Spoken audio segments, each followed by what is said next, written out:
Trump విషయంలో ఏం జరిగిందో ఎందుకు చెప్పట్లేదు అన్నదే మిలియన్ డాలర్ల ప్రశ్న. ఎందుకయ్యా అంటే, ఒక అతను వైట్ హౌస్ దగ్గరకు వచ్చాడు, అనుమానాస్పదంగా లోపలికి వెళ్ళబోయాడు, అక్కడ ఉన్న సెక్యూరిటీ అడ్డగించారు, వెంటనే తుపాకీ తీసి ఆ సెక్యూరిటీని కాల్చబోయాడు, వెంటనే సెక్యూరిటీ అలర్ట్ అయి ఆయన గాల్చేసింది, వాడికి గాయాలైన చావు బతుకుల మధ్యన ఉంటే ఆసుపత్రిలో ట్రీట్మెంట్ ఇప్పిస్తున్నారు. మరొక వైపున ఆ టైంకి ఫ్లోరిడాలో ఉన్నాడు ట్రంప్.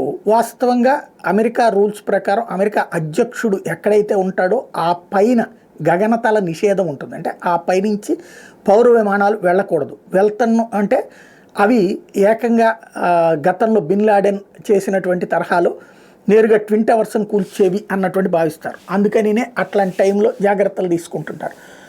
నిన్న వాస్తవంగా F-16 యుద్ధ విమానాలతో పౌర విమానాలని దారి మళ్లించాల్సి వచ్చింది. ఈ రెండు సంఘటనలు పెద్ద ఎత్తున సంచలనం సృష్టిస్తాయి. బట్ అమెరికా నోరు మెదపట్లేదు ఏం జరిగింది ఏంటి అన్నటువంటి. ట్రంప్ మీద ఎవరైనా కుట్ర చేస్తున్నారు, లేకపోతే అతిగా సెక్యూరిటీ పేరుతో ఇబ్బంది పెడుతున్నారు ప్రజల్ని, తెలియాల్సి ఉంది.